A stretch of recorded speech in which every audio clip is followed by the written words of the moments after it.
The current efforts and challenges to recover and repatriate these jewels to India, such as legal disputes, diplomatic negotiations, or public campaigns. Many of the jewels that were once part of India's rich cultural heritage are now in the possession of the British royal family or museums.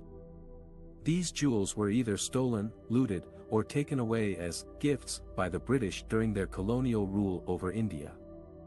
Some of the most famous examples are the Koh-i-Noor diamond, which is one of the largest and most valuable diamonds in the world. It was taken from Maharaja Ranjit Singh's heir after he was forced to sign over the Punjab to the British East India Company in 1849. The diamond was then presented to Queen Victoria and became part of the British crown jewels.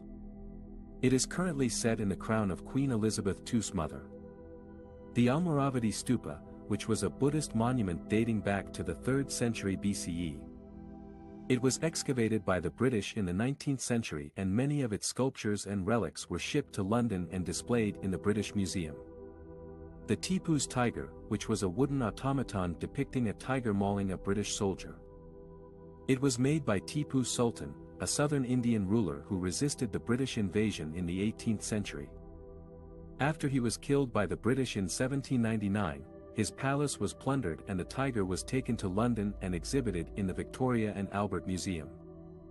These are just some of the examples of India's stolen jewels that have sparked controversy and debate over their rightful ownership and return. There have been various efforts and challenges to recover and repatriate these jewels to India, such as legal disputes. Some Indian activists and lawyers have filed lawsuits in British courts demanding the return of these jewels, claiming that they are part of India's national heritage and identity. However, these lawsuits have faced many legal hurdles and obstacles, such as the lack of jurisdiction, evidence, or precedent. The British government has also maintained that these jewels are part of its legitimate property and that there is no legal basis for their restitution. Diplomatic negotiations. Some Indian politicians and diplomats have raised the issue of these jewels with their British counterparts, hoping to reach a mutually agreeable solution.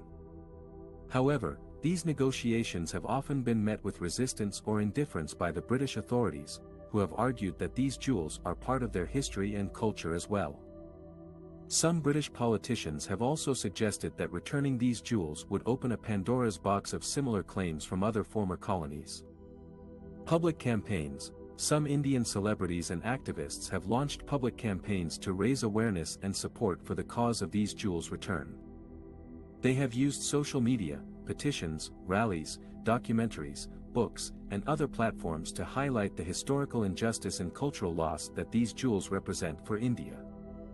They have also appealed to the moral conscience and goodwill of the British public and royalty, urging them to voluntarily return these jewels as a gesture of friendship and reconciliation. These efforts and challenges have not yet resulted in any significant progress or success in recovering and repatriating these jewels to India. However, they have generated a lot of interest and debate among both Indians and Britons, as well as other countries that have similar issues with their colonial past. They have also raised important questions about how to deal with a legacy of looting, how to respect different perspectives on history and culture, and how to foster a dialogue and understanding between nations that share a common heritage but also a troubled history.